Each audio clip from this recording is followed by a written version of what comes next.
Satnam Waheguru JIO. ਹਮ ਕਿਆ ਗੁਣ ਤੇਰੇ ਵਿਚਰੈ ਸੁਆਮੀ, ਤੂੰ ਅਪਰ ਅਪਾਰੋ ਰਾਮ ਰਾਜੇ। ਹਰ ਨਾਮ ਸਲਾਹੈ ਦਿਨ ਰਾਤ, ਏ ਆਸ ਆਧਾਰੋ।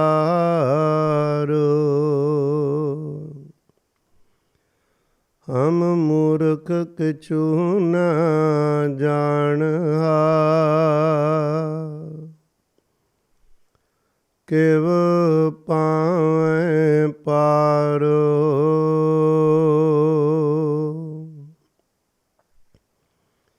ਜਨ ਨਾਨਕ ਹਰ ਕਾ ਦਾਸ ਹੈ,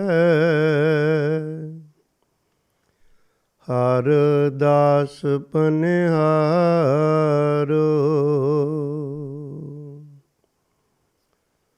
ਸਤਨਾਮ ਵਾਹਿਗੁਰੂ ਜੀਓ।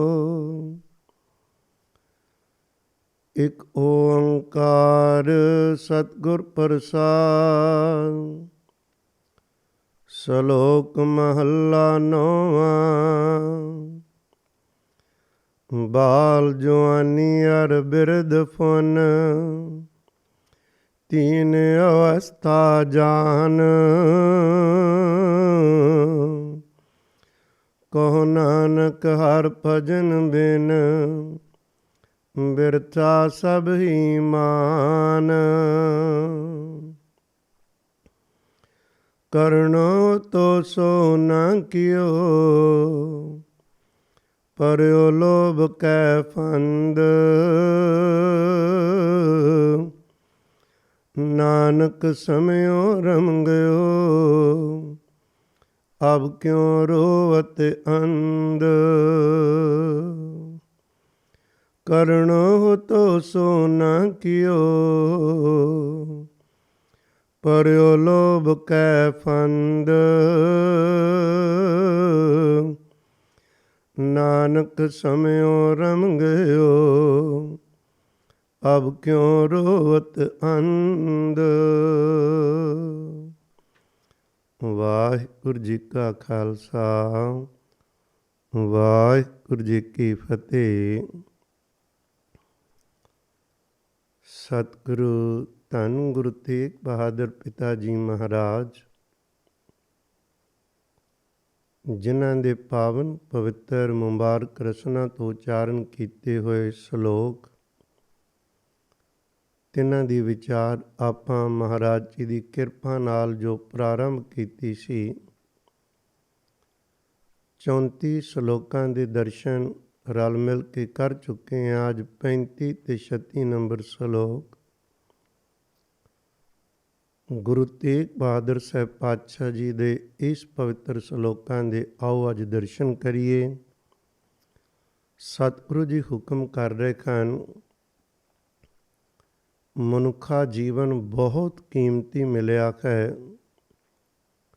ਜੇ ਇਹਦੇ ਤੋਂ ਲਾਭ ਨਾ ਲਿਆ ਜਾਵੇ ਤੇ ਸਾਡੇ ਵਾਸਤੇ ਬਹੁਤ ਵੱਡੀ ਗੁਸਤਾਖੀ ਹੋਏਗੀ, ਜਿਸ ਗੁਸਤਾਖੀ ਦੀ ਸਜ਼ਾ ਕਈ ਯੁੱਗ ਭੁਗਤਣੀ ਪੈਂਦੀ ਹੈ। ਰੱਬ ਦੇ ਪਿਆਰਿਆਂ ਦੇ ਬੱਚਿਆਂ ਨੇ 1 ਜੂਨ ਵਿੱਚ ਕਈ ਸਦੀਆਂ ਤੇ ਯੁੱਗ ਲੰਘ ਜਾਂਦੇ ਨੇ। ਜੂਨ ਬਦਲਣੀ, ਫਿਰ ਉਸ ਜੂਨ ਵਿੱਚ ਅੱਗੋਂ ਧੱਕੇ ਠੇਡੇ ਖਾਣੇ। ਨਾਵੇਂ ਗੁਰਦੇਵ ਪਿਤਾ ਜੀ ਹੁਕਮ ਕਰ ਰਹੇ ਨੇ, ਉਸ ਰਸਤੇ 'ਤੇ ਨਾ ਪਈਏ ਜਿਸ ਰਸਤੇ 'ਤੇ ਸਾਨੂੰ ਯੁੱਗਾਂ ਤੱਕ ਦੁੱਖ ਭੋਗਣਾ ਪਵੇ। ਸਤਿਗੁਰੂ ਤਾਂ ਇਹੋ ਜਿਹਾ ਰਸਤਾ ਦੱਸਦੇ ਨੇ, ਯੁੱਗ ਨਹੀਂ, ਮਹੀਨੇ ਨਹੀਂ। ਸਤਿਗੁਰੂ ਕਹਿੰਦੇ ਕਿ ਛਿਨ ਵੀ ਤੁਸੀਂ ਦੁਖੀ ਨਾ ਹੋਵੋਗੇ ਜੇ ਸਾਡੇ ਬਚਨ ਮੰਨ ਕੇ ਉਸ ਢੰਗ ਦਾ ਜੀਵਨ ਜੀਵੋ। ਸਤਿਗੁਰੂ ਕਹਿੰਦੇ ਜੇ ਬੰਦਾ ਮਨੁੱਖਾ ਜਨਮ ਲੈ ਕੇ ਵੀ ਇਹਨੂੰ ਕਹਿਣਾ ਪੈ ਜਾਵੇ ਅੰਤ ਵੇਲੇ ਵੀ ਜਨਮ ਐਵੇਂ ਹੀ ਚਲਾ ਗਿਆ, ਤਾਂ ਫਿਰ ਇਹਦਾ ਲਾਭ ਕਿਹਦੇ ਨਾਲ? ਪਸ਼ੂ ਪੰਛੀ ਕੀੜੇ ਮਕੌੜੇ ਚੰਗੇ ਕੋਏ। ਸਤਿਗੁਰੂ ਜੀ ਨੇ ਅੱਜ ਬਚਨ ਕੀਤਾ, ਕਹੋ ਨਾਨਕ ਹਰਿ ਭਜਨ ਬਿਨ। ਜੇ ਜੀਵਨ ਦੇ ਅੰਦਰ ਅਕਾਲ ਪੁਰਖ ਦਾ ਸਿਮਰਨ ਨਹੀਂ ਆਇਆ ਤਾਂ ਬਿਰਥਾ ਸਭ ਕੀ ਮਾਨ, ਸਾਰਾ ਜੀਵਨ ਹੀ ਅਜਾਈਂ ਚਲਾ ਗਿਆ, ਇਹਦਾ ਕੋਈ ਲਾਭ ਨਹੀਂ। ਸਾਹਿਬ ਨੇ 3 ਅਵਸਥਾ ਦਾ ਜ਼ਿਕਰ ਕੀਤਾ ਉਚੇਚਾ, ਬਚਪਨ, ਜਵਾਨੀ ਕਹਿ ਤੇ ਬੁਢੇਪਾਏ। ਆਮ ਤੌਰ 'ਤੇ ਆਪਾਂ ਇਹਨਾਂ ਨੂੰ 3 ਹਿੱਸਿਆਂ ਵਿੱਚ ਵੰਡਦੇ ਹਾਂ। ਜਿਵੇਂ ਗੁਣਾਂ ਨੂੰ ਵੰਡਿਆ ਜਾਂਦਾ, ਰਜੋ ਗੁਣ, ਤਮੋ ਗੁਣ, ਸਤੋ ਗੁਣ। ਇਸੇ ਤਰ੍ਹਾਂ ਜੇ ਮੰਨ ਲਓ ਵੀ ਇੱਕ ਆਦਮੀ ਆਪਣੇ ਜੀਵਨ ਦਾ ਪੂਰਾ ਸਮਾਂ ਭੋਗ ਕੇ ਜਾਵੇ ਅਤੇ ਉਹਦੇ ਰਸਤੇ ਵਿੱਚ 3 ਇਹ ਪੜਾਅ ਆਉਂਦੇ ਨੇ। ਪਹਿਲਾਂ ਬਚਪਨਾ ਕਹਿ, ਫਿਰ ਜਵਾਨੀ ਵਿੱਚ ਨਿਰੰਕਾਰ ਪੈਰ ਧਰਾਉਂਦਾ ਅਤੇ ਫਿਰ ਬੁਢਾਪਾ ਆਉਂਦਾ ਹੈ। ਸਾਹਿਬ ਕਹਿ ਰਹੇ ਨੇ ਤਿੰਨਾਂ 'ਚੋਂ ਇੱਕ ਵੀ ਸੰਭਾਲ ਲਈ ਅਤੇ ਬਾਕੀ ਦੀਆਂ ਦੋਵੇਂ ਆਪੇ ਸੰਭਲੀਆਂ ਜਾਣਗੀਆਂ। ਕਰਮਾਂ ਭਾਗਾਂ ਵਾਲੇ ਨੇ ਜਿਹੜੇ ਤਿੰਨਾਂ ਨੂੰ ਸਾਂਭਦੇ ਹਨ। ਸਾਨੂੰ ਹੁਕਮ ਨਹੀਂ ਵੀ ਇੱਕ ਨੂੰ ਸਾਂਭੀਏ, ਨਹੀਂ। ਉਹ ਤਾਂ ਮਹਾਰਾਜ ਜੀ ਕਹਿ ਰਹੇ ਨੇ ਜੇ ਬਚਪਨ ਵਿੱਚ ਸਿਮਰਨ ਨਹੀਂ ਕੀਤਾ, ਘੱਟੋ ਘੱਟ ਜਵਾਨੀ ਵਿੱਚ ਹੀ ਕਰੀਏ। ਜਵਾਨੀ ਵਿੱਚ ਜੇ ਰੱਬ ਨਾਲ ਨਹੀਂ ਜੁੜੇ ਅਤੇ ਬੁਢਾਪਾ ਹੀ ਸਾਂਭ ਲਓ ਅਤੇ ਜਵਾਨੀ ਅਤੇ ਬਚਪਨ ਵਿੱਚ ਕੀਤਾ ਸਮਾਂ ਖਰਾਬ, ਬੁਢਾਪੇ ਦੀ ਬੰਦਗੀ ਨਾਲ ਉਸ ਦੇ ਵੀ ਪੜਦੇ ਕੱਜੇ ਜਾ ਸਕਦੇ ਨੇ। ਅਤੇ ਜੇ ਬੰਦਾ ਬੁਢਾਪੇ ਵਿੱਚ ਵੀ ਰੱਬ ਨਾਲ ਨਾ ਜੁੜੇ ਤਾਂ ਫਿਰ ਸਾਹਿਬ ਕਹਿੰਦੇ ਜੀਵਨ ਬਿਰਥਾ ਜਾਏਗਾ। ਸਭ ਤੋਂ ਪਹਿਲੀ ਗੱਲ ਤਾਂ ਇਹ ਵੇਖੀ ਅੱਜ ਵੀ ਜੀਵਨ ਕਹਿੰਦੇ ਕਿਹਨੂੰ ਨੇ? 2 ਤਰ੍ਹਾਂ ਦਾ ਜੀਵਨ ਨੇ ਗੁਰਬਾਣੀ ਅੰਦਰ ਬਿਆਨ ਕੀਤਾ, ਇੱਕ ਸਫਲ ਜੀਵਨ ਅਤੇ ਇੱਕ ਅਫਲ ਜੀਵਨ। ਅਫਲ ਦਾ ਮਤਲਬ ਫਲ ਪਹਿਲਾਂ ਲੱਗਾ, ਇੱਕ ਸੱਸਾ ਲੱਗਾ, ਇੱਕ ਐੜਾ ਸੱਸਾ ਲੱਗਾ ਏ, ਉਹ ਚੀਜ਼ ਚੰਗੀ ਏ ਜਿਹਨੂੰ ਸੋਹਣੇ ਫਲ ਲੱਗੇ ਖਾਣ। ਅਤੇ ਅਫਲ ਦਾ ਮਤਲਬ ਹੈ ਜਿਹਨੂੰ ਫਲ ਲੱਗਾ ਹੀ ਨਹੀਂ, ਜੇ ਲੱਗਾ ਅੱਤ ਦਾ ਕੌੜਾ, ਕਿਸੇ ਕੰਮ ਨਾ ਆਉਣ ਵਾਲਾ। ਜੇ ਬੰਦਾ 2 ਅਵਸਥਾ 'ਚੋਂ ਲੰਘ ਕੇ ਜਦੋਂ ਬੁਢਾਪੇ ਤੱਕ ਜਾਂਦਾ ਹੈ, ਇਹਨੂੰ ਕੋਈ ਫਲ ਹੀ ਨਾ ਲੱਗੇ, ਕੋਈ ਸੁੱਖ ਹੀ ਨਾ ਹੋਵੇ ਇਹਦੀ ਜ਼ਿੰਦਗੀ 'ਚ, ਅਤੇ ਪਿਆਰਿਓ ਇਹਨੇ ਕੀ ਖੱਟਿਆ ਅਤੇ ਕੀ ਨਾ ਖੱਟਿਆ। ਸਤਿਗੁਰੂ ਜੀ ਕਿਰਪਾ ਕਰਕੇ ਗੁਰਬਾਣੀ ਰਾਹੀਂ ਅੱਜ ਸਾਨੂੰ ਮਿਹਰ ਕਰਕੇ ਦਰਸਾਉਂਦੇ ਨੇ, ਜੀਵਨਾ ਸਫਲ ਜੀਵਨ ਸੁਨ ਹਰਿ ਜਪ ਜਪ ਸਦ ਜੀਵਨਾ। ਸਫਲ ਜੀਵਨ ਦਾ ਰਾਜ ਏ। ਜੀਵਨ ਕਹਿੰਦੇ ਉਹਨੂੰ ਨੇ ਜਿਸ ਜੀਵਨ ਅੰਦਰ 2 ਕੰਮ ਅਸੀਂ ਕਰੀਏ ਤੇ ਸਫਲ ਜੀਵਨ ਹੈ। ਇੱਕ ਹੈ ਜ਼ੁਬਾਨ ਨਾਲ ਘੜੀ ਮੁੜੀ ਵਾਹਿਗੁਰੂ ਜਪਣਾ, ਜਪ ਜਪ ਸਦ ਜੀਵਨਾ, ਜਪਣਾ ਜ਼ੁਬਾਨ ਦੇ ਨਾਲ, ਅਤੇ ਦੂਸਰਾ ਅੰਦਰਲੇ ਕੰਨਾਂ ਨਾਲ ਸੁਣਨਾ। ਇਸ ਜ਼ੁਬਾਨ ਨਾਲ ਜਪਣਾ ਅਤੇ ਫਿਰ ਕੰਨਾਂ ਨਾਲ ਸੁਣਨਾ, ਫਿਰ ਜ਼ੁਬਾਨ ਤੋਂ ਬਗੈਰ ਜਪਣਾ ਅਤੇ ਅੰਦਰ ਕੀ ਸੁਣਨਾ, ਪੂਰੀ ਸੁਰਤੀ ਅੰਦਰ ਆਵੇ। ਕਿਉਂਕਿ ਜਦੋਂ ਅਸੀਂ ਜਪਦੇ ਹਾਂ ਜਾਂ ਸੁਣਦੇ ਹਾਂ ਨਾਮ ਅੰਦਰੋਂ, ਉਦੋਂ ਸਾਡੇ ਅੰਦਰ ਇੱਕ ਨਵੀਂ ਚੀਜ਼ ਪੈਦਾ ਹੁੰਦੀ ਜਿਹਨੂੰ ਜੀਵਨ ਕਣੀ ਆਖੀਦਾ ਹੈ। ਕੇਵਲ ਸਵਾਸ ਚੱਲ ਪੈਣੇ ਕੋਈ ਜੀਵਨ ਨਹੀਂ। ਇਹ ਤਾਂ ਗੁਰੂ ਕੇ ਪਿਆਰੋ ਕਿਸੇ ਕਾਜ ਲਈ ਦਿੱਤਾ ਸੀ। ਜੇ ਉਹ ਕਾਰਜ ਨਹੀਂ ਕੀਤਾ ਅੰਤ ਨੂੰ ਪਛਤਾਣਾ ਪਵੇਗਾ, ਇਹਨੂੰ ਜੀਵਨ ਨਹੀਂ ਸਤਿਗੁਰੂ ਕਹਿੰਦੇ। ਬਾਬਾ ਫਰੀਦ ਸਾਹਿਬ ਤਾਂ ਇੱਕ ਜਗ੍ਹਾ 'ਤੇ ਬਚਨ ਕਰਦੇ ਨੇ, ਕਹਿੰਦੇ ਜੇ ਬੰਦਾ ਅੰਮ੍ਰਿਤ ਵੇਲੇ ਨਹੀਂ ਨਾ ਉੱਠਿਆ, ਉੱਠ ਕੇ ਉਹਨੇ ਨਾਮ ਨਹੀਂ ਜਪਦਾ, ਸੌਂ ਕੇ ਗਵਾ ਲੈਂਦਾ ਏ, ਉਹਨੂੰ ਜਿਉਂਦਾ ਨਾ ਆਖੋ ਤੇ ਮੁਰਦਾ ਕਹਿ। ਉਹਨਾਂ ਦੀ ਨਿਗਾਹ ਵਿੱਚ ਉਹ ਮੁਰਦਾ ਇਹਨੇ ਕੋਈ ਕੰਮ ਨਹੀਂ ਲਿਆ। ਲੋਕਾਂ ਦੀ ਨਿਗਾਹ ਵਿੱਚ ਉਹਦੇ ਸਵਾਸ ਚੱਲ ਰਹੇ ਨੇ। ਬਾਬਾ ਜੀ ਕਹਿੰਦੇ ਸਵਾਸਾਂ ਦਾ ਕੀ ਕਰਨਾ, ਜਿਨ੍ਹਾਂ ਸਵਾਸਾਂ ਵਿੱਚ ਮੇਰੇ ਪਿਆਰੇ ਦੀ ਯਾਦ ਹੀ ਨਹੀਂ ਚੱਲੀ। ਉਹਨਾਂ ਦੇ ਬੜੇ ਪਿਆਰੇ ਬਚਨ ਨੇ, ਕਹਿੰਦੇ ਫਰੀਦਾ ਪਿਛਲ ਰਾਤ ਨਾ ਜਾਗਿਓ, ਜੀਵੰਦੜੋ ਮੋਇਓ ਜੇ ਤੈਂ ਰੱਬ ਵਿਸਾਰਿਆ ਤਾਂ ਰੱਬ ਨਾ ਵਿਸਰਿਓ। ਤੂੰ ਰੱਬ ਨੂੰ ਵਿਸਾਰ ਦਿੱਤਾ ਪਰ ਰੱਬ ਨਹੀਂ ਤੈਨੂੰ ਭੁੱਲਿਆ। ਉਹਨੂੰ ਪਤਾ ਹੈ ਤੂੰ ਕਿਵੇਂ ਇਹ ਜੀਵਨ ਬਰਬਾਦ ਕਰ ਰਿਹਾ ਹੈ। ਇਹਦਾ ਮਤਲਬ ਜੇ ਬੰਦਗੀ ਜੀਵਨ ਵਿੱਚ ਨਹੀਂ ਆਈ, ਸਿਮਰਨ ਨਹੀਂ ਆਇਆ ਤੇ ਜੀਵਨ ਅਫਲ ਹੈ, ਇਹਨੂੰ ਕੋਈ ਲਾਭ ਨਹੀਂ ਹੈ। ਜੀਵਨ ਸਫਲ ਹੈ ਜੇ ਇਹਦੇ ਅੰਦਰ ਸੁਣ ਹਰ ਜਪ ਜਪ ਸਦ ਜੀਵਨਾ। ਅਫਲ ਕਿਵੇਂ ਵੀ ਆਸਾ ਦੀ ਵਾਰ ਜਦੋਂ ਆਪਾਂ ਪੜ੍ਹਦੇ ਜਾਂ ਸੁਣੀਦੀ ਏ ਪਹਿਲੀ ਪੌੜੀ ਤੋਂ ਪਹਿਲਾਂ ਹੀ ਮੇਰੇ ਸਤਿਗੁਰੂ ਗੁਰੂ ਨਾਨਕ ਪਾਤਸ਼ਾਹ ਜੀ ਦੇ ਪਵਿੱਤਰ ਸ਼ਲੋਕ ਦਰਜ ਨੇ। ਉਹਦੇ ਵਿੱਚ ਬਚਨ ਨੇ ਕਹਿੰਦੇ, ਕਈ ਵਾਰ ਜ਼ਿਮੀਂਦਾਰ ਤਿਲ ਬੀਜਦਾ, ਤਿਲਾਂ ਦੀ ਖੇਤੀ ਬੀਜਦਾ ਹੈ। ਤਿਲ ਜਦੋਂ ਬੀਜੇ ਜਾਂਦੇ, ਪਾਣੀ ਲਾਇਆ, ਖਾਦ ਪਾਈ, ਸੰਭਾਲ ਕੀਤੀ ਹੈ, ਪਰ ਕਈ ਇਹੋ ਜਿਹੇ ਤਿਲ ਨੇ ਜਿਨ੍ਹਾਂ ਨੂੰ ਫੁੱਲ ਵੀ ਲੱਗਦੇ, ਫਲ ਵੀ ਲੱਗਦੇ ਹਨ, ਪਰ ਕੁਝ ਉਹ ਤਿਲ ਹਨ ਗੁਰੂ ਕੇ ਪਿਆਰਿਓ ਜਿਹੜੇ ਬੂਟਾ ਵੀ ਬਣਦਾ ਏ, ਫੁੱਲ ਵੀ ਲੱਗਦੇ ਨੇ, ਵੇਖਣ ਨੂੰ ਵੀ ਸੋਹਣੇ, ਪਰ ਅੰਤ ਨੂੰ ਫਲ ਨਹੀਂ। ਜਦੋਂ ਵੇਖੀਏ ਤੇ ਵਿੱਚੋਂ ਸਵਾਹ ਨਿਕਲਦੀ ਏ। ਮਹਾਰਾਜ ਜੀ ਆਖਦੇ, ਜਿਸ ਬੰਦੇ ਨੇ ਜੀਵਨ ਅੰਦਰ ਗੁਰੂ ਨੂੰ ਨਹੀਂ ਲਿਆਂਦਾ, ਗੁਰੂ ਧਾਰਨ ਨਹੀਂ ਕੀਤਾ, ਕਿਉਂਕਿ ਸਤਿਗੁਰੂ ਧਾਰਨ ਕਰਨਾ ਸੀ, ਸਤਿਗੁਰੂ ਜੀ ਨੇ ਨਾਮ ਦੇਣਾ, ਨਾਮ ਨਾਲ ਅੰਦਰ ਸਾਨੂੰ ਉਹ ਜੀਵਨ ਮਿਲਣਾ ਸੀ ਜਿਹਨੂੰ ਸਤਿਗੁਰੂ ਕਹਿੰਦੇ ਜਪ ਤੇ ਸੁਣ, ਜਿਹਦੇ ਨਾਲ ਪਰਮੇਸ਼ਰ ਨੇ ਪਿਆਰ ਦੇਣਾ ਸੀ, ਪਾਪ ਕੱਟੇ ਜਾਣੇ ਸਨ, ਸੋਹਣੇ ਫਲ ਲੱਗਣੇ ਸਨ, ਉਹ ਆਣਾ ਹੀ ਨਹੀਂ। ਸਤਿਗੁਰੂ ਕਹਿੰਦੇ ਨਾਨਕ ਗੁਰੂ ਨਾ ਚੇਤਨੀ। ਕਈ ਬੰਦਿਆਂ ਦੀ ਆਦਤ ਹੁੰਦੀ ਹੈ ਨਾ ਵੀ ਮੈਨੂੰ ਗੁਰੂ ਦੀ ਲੋੜ ਨਹੀਂ, ਮੈਂ ਤੇ ਵੈਸੇ ਹੀ ਬਹੁਤ ਸਿਆਣਾ ਵਾਂ, ਸਤਿਗੁਰੂ ਦਾ ਬਚਨ ਸੁਣਨਾ ਜਰਾ। ਸਾਹਿਬ ਕਹਿੰਦੇ ਨਾਨਕ ਗੁਰੂ ਨਾ ਚੇਤਨੀ, ਮਨ ਆਪਣੇ ਸੁਚੇਤ। ਕਹਿੰਦੇ ਸਾਡੇ ਕੋਲ ਸਿਆਣਪ ਬੜੀ ਏ। ਛੁੱਟੇ ਤਿਲ ਬੁਆੜ ਜਿਉਂ ਸੁੰਝੇ ਅੰਦਰ ਖੇਤ। ਜ਼ਿਮੀਂਦਾਰ ਵੇਖਦਾ ਜਿਨ੍ਹਾਂ ਤਿਲਾਂ ਵਿੱਚ, ਬੂਟੇ ਵਿੱਚ, ਤਿਲਾਂ ਵਿੱਚ ਬੀਜ ਨਹੀਂ ਹਨ, ਉਹਨਾਂ ਦਾ ਵੱਢ ਕੇ ਕੀ ਕਰਨਾ, ਖੇਤਾਂ ਵਿੱਚ ਹੀ ਛੱਡ ਦਿੰਦਾ ਏ। ਕਈ ਲੋਕੀ ਆਉਂਦੇ, ਉਹਨਾਂ ਨੂੰ ਲੈ ਜਾਂਦੇ ਵੱਢ ਕੇ, ਤਾਂ ਕਿ ਬਾਲਣ ਦੇ ਕੰਮ ਆਏਗਾ। ਸਤਿਗੁਰੂ ਕਹਿੰਦੇ ਕੱਲੀਆਂ ਸਿਆਣਪਾਂ ਖੋਣ, ਸਿਮਰਨ ਨਾ ਜੀਵਨ ਵਿੱਚ ਖੋਵੇ, ਚੇਤਾ ਰੱਖਣਾ ਅੰਤ ਨੂੰ ਪੱਲੇ ਕੇਵਲ ਸਵਾਹ ਹੀ ਪਵੇਗੀ। ਬਾਹਰੋਂ ਲੱਗਣਗੇ ਵੀ ਜੀਵਨ ਬੜਾ ਸੋਹਣਾ ਹੈ, ਪਰ ਅੰਦਰੋਂ ਨਿਰੀ ਦੁੱਖਾਂ ਦੀ ਪਾਂਡਿਕੀ ਹੋਏਗੀ। ਨਾਨਕ ਗੁਰੂ ਨਾ ਚੇਤਨੀ, ਮਨ ਆਪਣੇ ਸੁਚੇਤ। ਛੁੱਟੇ ਤਿਲ ਬੁਆੜ ਕਿਉਂ ਸੁੰਝੇ ਅੰਦਰ ਖੇਤ। ਖੇਤੇ ਅੰਦਰ ਛੁੱਟਿਆਂ ਕਹੋ ਨਾਨਕ ਸੋ ਨਾ, ਫਲੀਏ ਫੁਲੀਏ ਬੱਪੜੇ ਭੀ ਤਨ ਵਿੱਚ ਸੁਆ। ਕਹਿੰਦੇ ਫੁੱਲੇ ਵੀ ਤੇ ਫਲੇ ਵੀ, ਪਰ ਕੁਛ ਵੀ ਨਾ ਵਿੱਚੋਂ ਸਵਾਹ ਨਿਕਲੀ। ਬੰਦੇ ਨੇ ਪੈਸਾ ਵੀ ਕਮਾਇਆ, ਪਦਵੀਆਂ ਵੀ ਲੈ ਲਈਆਂ, ਲੋਕਾਂ ਨੇ ਡਿਗਰੀਆਂ ਵੀ ਬੜੀਆਂ ਬੜੀਆਂ ਵੱਡੀਆਂ ਦਿੱਤੀਆਂ, ਸਨਮਾਨ ਵੀ ਭਾਈਚਾਰੇ 'ਚ ਬੜਾ, ਪਰ ਅੰਤ ਨੂੰ ਪੱਲੇ ਸਵਾਹ ਪਈ। ਇਹ ਕੋਈ ਜੀਵਨ ਹੈ? ਸਾਹਿਬ ਕਹਿੰਦੇ ਜੇ ਪੱਲੇ ਰੱਬ ਪੈ ਜਾਵੇ, ਉਹ ਤੇ ਹੈ ਨਾ ਜੀਵਨ, ਵੀ ਇਹਨੇ ਜਿਉਵਿਆ ਏ। ਉਹ ਕਾਹਦਾ ਜੀਵਨ ਵੀ ਬੰਦਾ ਇੰਨੀ ਮਿਹਨਤ ਵੀ ਕਰੇ ਤੇ ਪੱਲੇ ਸਵਾਹ ਪਵੇ। ਸਵਾਹ ਕਿਹਨੂੰ ਚਾਹੀਦੀ ਹੈ? ਕਿਸੇ ਨੂੰ ਨਹੀਂ। ਪਰ ਅਸੀਂ ਉਸ ਰਾਹ 'ਤੇ ਤੁਰਦੇ ਹਾਂ ਜਿਸ ਰਾਹ 'ਤੇ ਸਵਾਹ ਪੈਂਦੀ। ਸਤਿਗੁਰੂ ਜੀ ਸਫਲ ਜੀਵਨ ਬਾਰੇ ਬਚਨ ਕਰਦੇ ਨੇ। ਮਹਾਰਾਜ ਜੀ ਨੇ ਦੋਨੋਂ ਰਾਹ ਦਿਖਾ ਦਿੰਦੇ, ਤੁਰਨਾ ਅਸੀਂ, ਕਿਹੜੇ ਰਾਹ ਨੂੰ ਚੁਣਨਾ। ਚਾਹੇ ਲਿਵ ਦਾ ਚੁਣ ਲਓ, ਚਾਹੇ ਧਾਤ ਦਾ ਚੁਣ ਲਓ, ਪਰਮੇਸ਼ਰ ਦਾ ਚੁਣ ਲਓ, ਚਾਹੇ ਮਾਇਆ ਦਾ, ਚਾਹੇ ਦਰਗਾਹ ਵਿੱਚ ਜਾਣ ਦਾ ਚੁਣ ਲਓ, ਤੇ ਚਾਹੇ 84 ਲੱਖ ਜੂਨ ਵਿੱਚ ਜਾਣ ਦਾ। ਇਹ ਆਪਣੀ ਮਨੁੱਖ ਦੀ ਮਰਜ਼ੀ 'ਤੇ ਛੱਡਿਆ ਏ।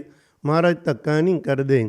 ਤੂੰ ਬੇਸ਼ੱਕ ਅੱਜ ਹੀ ਸੁਖੀ ਹੋ ਜਾ, ਤੇ ਚਾਹੇ ਉਹ ਰਸਤਾ ਚੁਣ ਜਿੱਥੇ ਜੁੱਗਾਂ ਤੱਕ ਤੂੰ ਦੁੱਖ ਭੋਗਣਾ ਹੈ। ਸਤਿਗੁਰੂ ਜੀ ਕਿਰਪਾ ਕਰਦੇ ਨੇ। ਸਾਹਿਬ ਕਹਿੰਦੇ ਨੇ ਕਬੀਰ ਤਰਵਰ ਰੂਪੀ ਰਾਮ ਹੈ, ਫਲ ਰੂਪੀ ਬੈਰਾਗ, ਛਾਇਆ ਰੂਪੀ ਸਾਧਕ ਹੈ, ਜਿਨ ਤਜਿਆ ਬਾਦ ਵਿਵਾਦ। ਸਤਿਗੁਰੂ ਜੀ ਦਾ ਹੁਕਮ ਹੈ ਸਾਧੂ ਬਣੋ, ਛੱਡੋ ਬਾਦ ਵਿਵਾਦ, ਕਿਸੇ ਨੂੰ ਚੰਗਾ ਮਾੜਾ ਕਹਿਣਾ।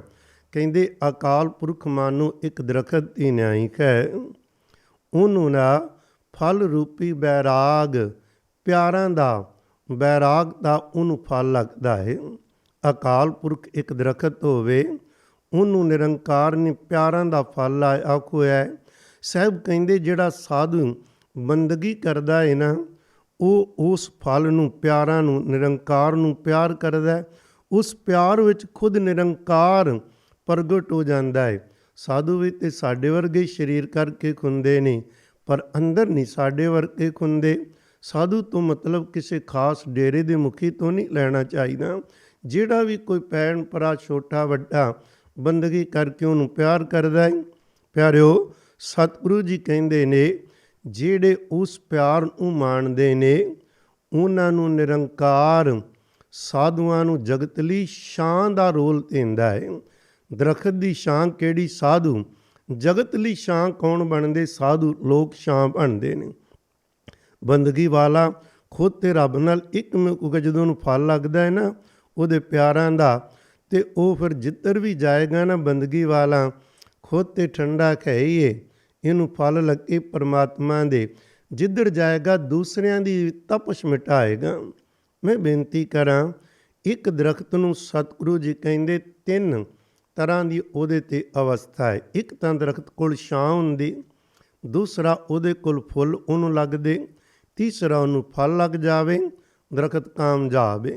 ਜਿਸ ਦਰਖਤ ਕੋਲ ਛਾਂ ਨਾ ਖੋਵੇ ਉਹ ਵੀ ਅਧੂਰਾ, ਜਿਹਦੇ ਕੋਲ ਫੁੱਲ ਨਾ ਲੱਗਣ ਉਹਨੂੰ ਫਲ ਕੀ ਲੱਗਣੇ ਖੋਏ, ਜਿਹਨੂੰ ਫੁੱਲ ਤੇ ਫਲ ਨਾ ਲੱਗਣੇ ਕਹਿੰਦੇ ਉਹਦਾ ਕੀ ਕਰਨਾ ਖੋਇਆ। ਸਤਿਗੁਰੂ ਜੀ ਕਹਿੰਦੇ ਆਓ ਤੁਹਾਨੂੰ ਇੱਕ ਦਸੀਏ, ਇੱਕ ਇਹੋ ਜਿਹਾ ਬੀਜ ਬੀਜੋ, ਤੁਹਾਡੇ ਕੋਲ ਠੰਡੀ ਛਾਂ ਵੀ ਖੋਏਗੀ, ਫੁੱਲ ਵੀ ਖਿੜਨਗੇ ਤੇ ਫਲ ਪਰਮਾਤਮਾ ਵੀ ਮਿਲੇਗਾ। ਸਤਿਗੁਰੂ ਜੀ ਉਹ ਕਿਹੜੀ ਚੀਜ਼ਾਂ ਨੇ, ਉਹ ਕਿਹੜਾ ਬੀਜ ਹੈ? ਸਾਹਿਬ ਦੱਸਦੇ ਨੇ, ਸਾਹਿਬ ਕਹਿੰਦੇ ਕਬੀਰ ਐਸਾ ਬੀਜ ਬੋਏ, ਇਹੋ ਜਿਹਾ ਬੀਜ ਆਪਣੀ ਜ਼ਿੰਦਗੀ 'ਚ ਇਸ ਸਰੀਰ ਦੀ ਖੇਤੀ 'ਚ। ਕੁਛ ਤੇ ਦਰਖਤਾਂ ਨੂੰ ਫਲ ਲੱਗਦਾ ਹੈ ਨਾ 6 ਮਹੀਨੇ ਬਾਅਦ, ਕਿਸੇ ਨੂੰ ਸਾਲ ਬਾਅਦ। ਇੱਕ ਇਹੋ ਜਿਹਾ ਬੀਜ ਤੈਨੂੰ ਦੱਸਦੇ ਹਾਂ ਜਿਹਨੂੰ 12 ਮਹੀਨੇ ਹੀ ਫਲ ਲੱਗਾ ਰਹੇਗਾ, ਕਦੇ ਉਹਦੇ 'ਤੇ ਪਤਝੜ ਆਉਣੀ ਨਹੀਂ ਹੈ, ਸਦਾ ਹੀ ਫੁੱਲ ਲੱਗੇ ਰਹਿਣਗੇ, ਸਦਾ ਹੀ ਠੰਡੀ ਛਾਂ ਖੋਏਗੀ। ਉਹ ਕਿਹੜੇ? ਕਹਿੰਦੇ ਕਬੀਰ ਐਸਾ ਬੀਜ ਬੋਏ 12 ਮਾਸ ਫਲੰਤ, ਸੀਤਲ ਛਾਇਆ ਗਹਿਰ ਫਲ, ਪੰਖੀ ਕੇਲ ਕਰੰਤ। ਮਹਾਰਾਜ ਜੀ ਕਹਿੰਦੇ ਉਹ ਨਾਮ ਦਾ ਬੀਜ ਹੈ। ਉਹ ਬੀਜਾਂਗੇ ਨਾ ਅੰਦਰ, ਨਾਮ ਆਪ ਨਹੀਂ, ਸਤਿਗੁਰੂ ਕੋਲੋਂ ਲੈ ਕੇ ਨਾਮ ਜਪਣਾ, ਅੰਮ੍ਰਿਤਧਾਰੀ ਹੋ ਕੇ ਗੁਰੂ ਕੋਲੋਂ ਲੈ ਕੇ, ਕਿਸੇ ਵੀ ਕੋਈ ਧਰਮ ਦਾ ਆਪਣੇ ਗੁਰੂ ਕੋਲੋਂ ਨਾਮ ਉਹ ਲੈ ਕੇ ਫਿਰ ਪਰਮੇਸ਼ਰ ਦਾ ਉਹ ਜਾਪ ਕਰੇ। ਕਹਿੰਦੇ ਇਹਨੂੰ 12 ਮਹੀਨੇ ਫਲ ਲੱਗਣਾ ਹੈ। ਮੈਂ ਗੱਲ ਕਰ ਰਿਹਾ ਸਾਂ, ਜਿਹਦੇ ਕੋਲ ਨਾਮ ਦਾ ਬੀਜ ਹੈ ਨਾ, ਇਹਦੇ ਕੋਲ 3 ਚੀਜ਼ਾਂ ਆ ਜਾਂਦੀਆਂ ਨੇ।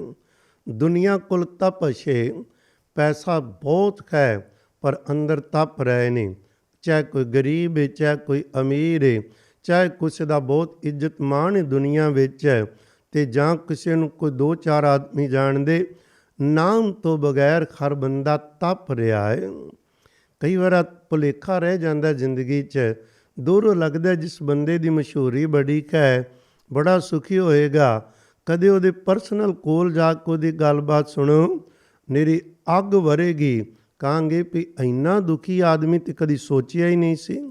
ਅੰਦਰ ਤਪਸ਼ ਨਾਮ ਤੋਂ ਬਗੈਰ, ਬਾਹਰੋਂ ਭਾਵੇਂ ਕੁਛ ਵੀ ਉਹ ਲੱਗੇ ਉਹਦੇ ਰੂਪ ਕਈ ਕੌਣ, ਪਰ ਸਤਿਗੁਰੂ ਕਹਿੰਦੇ ਨਾਮ ਦਾ ਜਦੋਂ ਬੀਜ ਬੀਜਾਂਗੇ ਨਾ, ਤੇ ਇਹਦੇ ਨਾਲ ਕੀ ਹੁੰਦਾ ਏ, ਜੀਵਨ ਵਿੱਚ ਅੰਦਰ ਛਾਂ ਮਿਲਦੀ, ਨਾਮ ਛਾਂ ਅੰਦਰ ਕਰਦਾ, ਠੰਡ ਮਿਲਦੀ ਹੈ। ਤਾਂ ਹੀ ਤਾਂ ਬੰਦਗੀ ਵੱਲ ਕਿੰਨਾ ਕਿੰਨਾ ਚਿਰ ਬੈਠੇ ਰਹਿੰਦੇ ਅਡੋਲ, ਕੋਈ ਫਿਕਰ ਫੋਕਾ ਨਹੀਂ, ਕਿਉਂਕਿ ਠੰਡੀ ਛਾਂ ਵਿੱਚ ਬੈਠੇ ਹੋਏ ਨੇ। ਅਤੇ ਉਹ ਛਾਂ ਦਾ ਮਤਲਬ ਸੀਤਲਤਾ, ਕੋਈ ਠੰਡਕ ਉਹਨਾਂ ਨੂੰ ਮਿਲ ਰਹੀ ਹੈ। ਉਹ ਠੰਡਕ ਜਦੋਂ ਕੋਈ ਉਹਨਾਂ ਕੋਲ ਦੂਸਰਾ ਵੀ ਆਉਂਦਾ ਹੈ ਨਾ, ਅਤੇ ਉਹਨਾਂ ਨੂੰ ਵੀ ਉਹ ਠੰਡਕ ਮਹਿਸੂਸ ਹੁੰਦੀ, ਇੰਨੀ ਪਿਆਰੀ ਮਸਤੀ ਹੋ ਜਾਂਦੀ, ਉਹਦੇ ਵਰਗਾ ਨਸ਼ਾ ਹੀ ਕੋਈ ਨਹੀਂ ਹੁੰਦਾ। ਇੱਕ ਵਾਰ ਨਾ ਰਾਜਾ ਖੀਰਾ ਸਿੰਘ ਖੁਰਾ ਨੇ ਇੱਕ ਬੰਦਾ CID ਵਾਲਾ ਘੱਲਿਆ, ਭਈ ਨਾਮਧਾਰੀ ਆਗੂ ਸਨ ਬਾਬਾ ਰਾਮ ਸਿੰਘ ਜੀ, ਉਹਨਾਂ ਬਾਰੇ ਸੁਣਿਆ, ਭਈ ਜਾਓ ਵੇਖ ਕੇ ਆਓ, ਭਈ ਕੀ ਸੱਚਮੁੱਚ ਉੱਥੇ ਕੋਈ ਭਜਨ ਬੰਦਗੀ ਵਾਲੀ ਗੱਲ ਏ ਕਿ ਕੇਵਲ ਬਾਣਾ ਪਾ ਕੇ ਪਾਖੰਡ ਏ। ਜਿਹੜਾ ਸੱਜਣ ਗਿਆ ਨਾ ਉਹ ਮੁੜ ਕੇ ਆਇਆ ਹੀ ਨਹੀਂ ਪਤਾ ਲੈ ਕੇ। 6 ਮਹੀਨੇ ਲੰਘ ਗਏ। ਉਹ ਕਹਿਣ ਲੱਗੇ ਚੰਗਾ ਬੰਦਾ ਖੁਫੀਆ ਭੇਜਿਆ ਹੈ। ਜਦੋਂ ਉਹਨੂੰ ਜਾ ਕੇ ਪੁੱਛਿਆ, ਉਹ ਨਾਮ ਦੀ ਮਸਤੀ ਵਿੱਚ ਰੰਗਿਆ ਪਿਆ ਸੀ ਪੂਰਾ। ਉਹ ਰੰਗੇ ਹੋਏ ਨੂੰ ਜਾ ਕੇ ਪੁੱਛਿਆ, ਜੀ ਤੈਨੂੰ ਘੱਲਿਆ ਸੀ ਰਾਜੇ ਨੇ? ਕਹਿੰਦਾ ਕਿਹੜਾ ਰਾਜਾ? ਕਹਿਣ ਲੱਗੇ ਤੈਨੂੰ ਪਤਾ ਨਹੀਂ, ਤੇਰੀ ਡਿਊਟੀ ਹੈ, ਤੂੰ ਨੌਕਰੀ ਕਰਦਾ ਹੈ। ਕਹਿੰਦਾ ਕਰਦਾ ਸੀ, ਹੁਣ ਨਹੀਂ। ਘੱਲਿਆ ਸੀ ਇਹਨਾਂ ਬੰਦਗੀ ਵਾਲਿਆਂ ਨੂੰ ਵੇਖਣ, ਪਈ ਸੱਚ ਕੀ ਤੇ ਕੱਚ ਕੀ ਏ। ਜਦੋਂ ਦਰਸ਼ਨ ਕੀਤੇ ਨੇ, ਠੰਡ ਇੰਨੀ ਕੁ ਮਿਲੀ ਹੈ, ਮੈਂ ਵੀ ਨਾਮ ਜਪਣ ਲੱਗ ਪਿਆ। ਹੁਣ ਮੈਨੂੰ ਕੋਈ ਰਾਜੇ ਤੇ ਪ੍ਰਜਾ 'ਚ ਕੋਈ ਫਰਕ ਨਹੀਂ ਦਿਸਦਾ। ਹੁਣ ਖੁਦ ਉਹ ਰਾਜਿਆਂ ਦੇ ਰਾਜੇ ਨੇ ਚਰਨਾਂ 'ਚ ਬਿਠਾ ਲਿਆ, ਮਸਤ ਹੋ ਗਿਆ। ਇਹ ਕੈਸੀ ਸੀਤਲਤਾ ਹੈ, ਕੈਸੀ ਠੰਡਕ ਹੈ ਜਿਹੜੀ ਸਤਿਗੁਰੂ ਜੀ ਕਹਿੰਦੇ ਨਾਮ ਵਿੱਚ ਏ। ਅਸੀਂ ਐਵੇਂ ਤਪਦੇ ਰਹਿੰਦੇ ਹਾਂ ਪਿਆਰਿਓ, ਤੇ ਦੁਨੀਆ ਨੂੰ ਤਪਾਈ ਜਾਂਦੇ ਹਾਂ ਤੇ ਉਹਨਾਂ ਦੀ ਤਪਸ਼ ਨੂੰ ਆਪਣੇ ਤੇ ਲੈਂਦੇ ਹਾਂ। ਸਤਿਗੁਰੂ ਸੱਚੇ ਪਾਤਸ਼ਾਹ ਜੀ ਕਹਿੰਦੇ ਬਚਪਨ ਹੋਵੇ ਚਾਹੇ ਜਵਾਨੀ ਚਾਹੇ ਬੁਢੇਪਾ, ਇਹ ਜਦੋਂ ਵੀ ਕਿਸੇ ਨੂੰ ਗੁਰੂ ਕੇ ਬਚਨ ਸੁਣਨ, ਉਹ ਨਾਮ ਜਪੇ ਤੇ ਉਹਨੂੰ ਸਭ ਤੋਂ ਪਹਿਲਾਂ ਸੀਤਲ ਛਾਇਆ, ਠੰਡੜੀ ਛਾਂ ਮਿਲੇਗੀ। ਉਹ ਖੁਦ ਕਿਸੇ ਦੂਜੇ ਲਈ ਠੰਡੜੀ ਛਾਂ ਬਣੇਗਾ। ਸਾਧੂ ਜਿੱਥੇ ਵੀ ਜਾਣਗੇ ਉਹ ਠੰਡੜੀ ਛਾਂ ਬਣਦੀ ਏ। ਲੋਕੀ ਧਾਰਨਾ ਨਹੀਂ ਪੜ੍ਹਦੇ ਖੁੰਦੇ ਬੜੇ ਪਿਆਰ ਨਾਲ, ਸਾਧੂ ਖੁੰਦੇ ਨੇ ਠੰਡੜੀਆਂ ਛਾਵਾਂ। ਕਹਿੰਦੇ ਸਾਧੂ ਠੰਡੜੀਆਂ ਛਾਵਾਂ ਹੁੰਦੀਆਂ ਨੇ। ਜਿੱਧਰ ਜਿੱਧਰ ਜਾਂਦੇ ਨੇ ਲੋਕਾਂ ਦੇ ਰੋਗ ਮਿਟਦੇ ਜਾਂਦੇ, ਦੁੱਖ ਹਟਦੇ ਜਾਂਦੇ ਨੇ, ਅੰਦਰੋਂ ਸੁਖੀ ਹੋ ਜਾਂਦੇ ਤੇ ਠੰਡ ਪਾਉਂਦੇ ਜਾਂਦੇ ਨੇ। ਪਰ ਮਿਲਦੇ ਵਿਰਲੇ ਤੇ ਭਾਗਾਂ ਵਾਲਿਆਂ ਨੂੰ ਨੇ, ਹਰ ਕਿਸੇ ਨੂੰ ਨਹੀਂ। ਸਾਹਿਬ ਕਹਿੰਦੇ ਤੁਸੀਂ ਖੁਦ ਇਹ ਛਾਂ ਬਣੋ, ਆਪਣੇ ਲਈ, ਪਰਿਵਾਰ ਲਈ ਤੇ ਦੁਨੀਆ ਲਈ। ਤੁਸੀਂ ਮੰਗੋ ਨਾ। ਹਾਂ, ਇਹ ਉਹਦਾ ਨਿਯਮ ਹੈ। ਪਹਿਲਾਂ ਅਸੀਂ ਜਿਨ੍ਹਾਂ ਕੋਲ ਛਾਂ ਹੈ ਉਹਨਾਂ ਦੀ ਸੰਗਤ ਕਰਾਂਗੇ ਤੇ ਸਾਡੇ ਅੰਦਰ ਵੀ ਇਹ ਸੀਤਲਤਾ ਦੀ ਛਾਂ ਆਏਗੀ। ਦੂਜਾ ਗੱਲ ਹੈ ਪਿਆਰਿਓ, ਫੁੱਲ ਲੱਗਣੇ। ਫੁੱਲ ਦਾ ਕੀ ਮਤਲਬ ਹੈ? ਖੇੜਾ। ਦਰਖਤ ਕੋਲ ਫੁੱਲ ਹੋਵੇ ਤੇ ਕਹਿੰਦੇ ਖਿੜਿਆ ਪਿਆ ਏ। ਜਿਹਦੇ ਕੋਲ ਨਾਮ ਹੋਏਗਾ ਨਾ ਉਹ ਮੁਰਝਾਏਗਾ ਨਹੀਂ, ਖਿੜਿਆ ਹੋਏਗਾ। ਹੁਣ ਵੇਖਦੇ ਹਾਂ ਨਾ ਆਪਾਂ, ਸਤਿਗੁਰੂ ਕਿਉਂ ਕਹਿ ਰਹੇ ਨੇ ਜੀਵਨ ਮਿਲਿਆ ਵੀ ਤੇ ਮੁਰਝਾਇਆ। ਕੋਈ ਕਰਮਾਂ ਭਾਗਾਂ ਵਾਲਾ ਆਦਮੀ ਹੋਏਗਾ ਜਿਹਨੂੰ ਤੁਸੀਂ ਹਾਲ ਚਾਲ ਪੁੱਛੋ ਤਾਂ ਕਹੇਗਾ ਖਿੜੇ ਮੱਥੇ ਕਹਾਗਾ ਪਈ ਸ਼ੁਕਰ ਹੈ ਪ੍ਰਮਾਤਮਾ ਦਾ, ਸਭ ਕੁਝ ਠੀਕ ਹੈ, ਨਹੀਂ ਤਾਂ ਕੋਈ ਨਾ ਕੋਈ ਦੁੱਖ ਹੀ ਰੋਣਾ ਸ਼ੁਰੂ ਕਰੇਗਾ। ਸਾਹਿਬ ਕਹਿੰਦੇ ਜੇਕਰ ਨਾਮ ਦਾ ਬੀਜ ਬੀਜਾਂਗੇ ਅੰਦਰੋਂ ਸ਼ੁਕਰ ਨਿਕਲੇਗਾ, ਖੇੜਾ ਹੀ ਖੇੜ ਨਿਕਲੇਗਾ। ਇੱਕ ਵਾਰ ਬਾਬਾ ਕਰਮ ਸਿੰਘ ਖੋਤੀ ਮਰਦਾਨ, ਉਹਨਾਂ ਦੇ ਕੋਲ ਬਾਬਾ ਆਇਆ ਸਿੰਘ ਜੀ ਸੇਵਾ ਵਿੱਚ ਸਨ। ਚਿਹਰੇ 'ਤੇ ਜਲਾਲ ਇਹਨਾਂ, ਅੰਗਰੇਜ਼ ਰਾਜ ਸੀ। ਅਕਸਰ ਫੌਜੀ ਲੋਕ, ਫੌਜੀ ਅਫਸਰ ਲੋਕ ਗੋਰੇ ਵੀ ਆ ਕੇ ਦਰਸ਼ਨ ਕਰਦੇ, ਮੁਸ਼ਕਲਾਂ ਵੇਲੇ ਬੇਨਤੀਆਂ ਵੀ ਕਰਦੇ। ਨੇੜੇ ਗੋਰਾ ਅਫਸਰ ਤੇ ਉਹਦੀ ਮੇਮ ਆਏ ਦਰਸ਼ਨ ਕਰਨ, ਤੇ ਜਦੋਂ ਆਏ ਤੁਰਨ ਲੱਗੇ ਤੇ ਕਹਿੰਦੇ ਬਾਬਾ ਜੀ ਇੱਕ ਸਾਡੀ ਬੇਨਤੀ ਹੈ ਤੇ ਮੋੜਿਓ ਨਾ। ਕਹਿੰਦੇ ਦੱਸੋ। ਕਹਿੰਦੇ ਜੀ ਆਹ ਜਿਹੜਾ ਸੇਵਾਦਾਰ ਤੁਹਾਡਾ ਬਾਬਾ ਆਇਆ ਸਿੰਘ ਜੀ ਵੱਲ ਇਸ਼ਾਰਾ ਸੀ, ਇਹਨਾਂ ਨੂੰ ਸਾਡੇ ਕੋਲ ਇੱਕ ਦਿਨ ਲਈ ਭੇਜ ਦਿਓ। ਕਹਿੰਦੇ ਠੀਕ ਹੈ, ਲੈ ਜਾਓ। ਬਾਬਾ ਆਇਆ ਸਿੰਘ ਜੀ ਨੂੰ ਹੁਕਮ ਕੀਤਾ ਜਾਓ। ਜੀ ਮੈਨੂੰ ਇਹਨਾਂ ਦੀ ਬੋਲੀ ਨਹੀਂ ਆਉਂਦੀ, ਮੈਨੂੰ ਕੋਈ ਗੱਲ ਕਰਨੀ ਨਹੀਂ ਹੁੰਦੀ, ਮੈਂ ਕੀ ਗੱਲ ਕਰਾਂਗਾ ਇਹਨਾਂ ਨਾਲ। ਕਹਿਣ ਲੱਗੇ ਗੱਲ ਕਰਨ ਦੀ ਲੋੜ ਨਹੀਂ ਪੈਂਦੀ, ਨਾ ਹੀ ਉਹਨਾਂ ਨੇ ਤੁਹਾਡੇ ਨਾਲ ਕੋਈ ਗੱਲ ਕਰਨੀ ਹੈ। ਜਿਹੜੀ ਅੰਦਰ ਗੱਲ ਚੱਲ ਰਹੀ ਹੈ ਉਸ ਗੱਲ ਨੂੰ ਵੇਖਣਾ ਚਾਹੁੰਦੇ। ਗੋਰੇ ਨੇ ਕਿਹਾ ਸੀ ਇਹਨਾਂ ਦੇ ਚਿਹਰੇ ਦਾ ਜਲਾਲ ਇਤਨਾ ਹੈ, ਖਿੜੇ ਖੋਏ ਅੰਦਰ ਖਿੜੀ ਜਾ ਰਿਹਾ, ਤੇ ਚਾਹੁੰਦੇ ਹਾਂ ਘਰ ਲਿਜਾ ਕੇ ਕੇਵਲ ਦਰਸ਼ਨ ਹੀ ਕਰੀ ਜਾਈਏ ਤੇ ਅੰਦਰ ਦੇ ਤਮਾਮ ਸਾਡੇ ਪਾਪ ਤੇ ਮਾੜੇ ਕਰਮ ਮੁੱਕ ਜਾਣਗੇ। ਵਾਕਿਆ ਹੀ ਉਹਨਾਂ ਨੂੰ ਤੋਰਿਆ। ਬਾਬਾ ਜੀ ਕਹਿੰਦੇ ਤੁਸੀਂ ਬੋਲਣਾ ਕੁਛ ਨਹੀਂ, ਜਿਸ ਤਰ੍ਹਾਂ ਇੱਥੇ ਆਨੰਦ ਵਿੱਚ ਉੱਥੋਂ ਤੁਸੀਂ ਬੈਠਣਾ ਹੀ ਹੈ। 24 ਘੰਟੇ ਰੱਖਿਆ ਸੀ। ਉਹਨਾਂ ਨੇ ਦਰਸ਼ਨ ਕੀਤੇ। ਹੁਣ ਆਪਾਂ ਤਾਂ ਕੇਵਲ ਸਮਝਾਂਗੇ ਨਾ ਉਹਦੇ ਚਿਹਰਾ ਵੇਖਦੇ ਹੋਣਗੇ, ਉਹ ਚਿਹਰੇ ਦੇ ਨੱਕ, ਅੱਖ, ਮੂੰਹ, ਕੰਨ ਨਹੀਂ ਵੇਖਦੇ। ਉਹ ਤੇ ਚਿਹਰੇ 'ਤੇ ਜਿਹੜਾ ਜਲਾਲ ਨਾਮ ਨਾਲ ਖੇੜਾ ਸੀ, ਉਹ ਖੇੜਾ ਉਹਨਾਂ ਨੂੰ ਖਿੜਾਈ ਜਾ ਰਿਹਾ ਸੀ। ਕਈਆਂ ਨੂੰ ਬੁਲਾ ਕੇ ਦਰਸ਼ਨ ਕਰਾਏ। ਅੰਦਰ ਚੁੱਪ ਤੇ ਠੰਡਾ ਠਾਰ ਉਹ ਰੱਬ ਦਾ ਪਿਆਰ ਹੁੰਦਾ ਜਿਹੜਾ ਅੰਦਰੋਂ ਨਿਕਲਦਾ ਹੈ।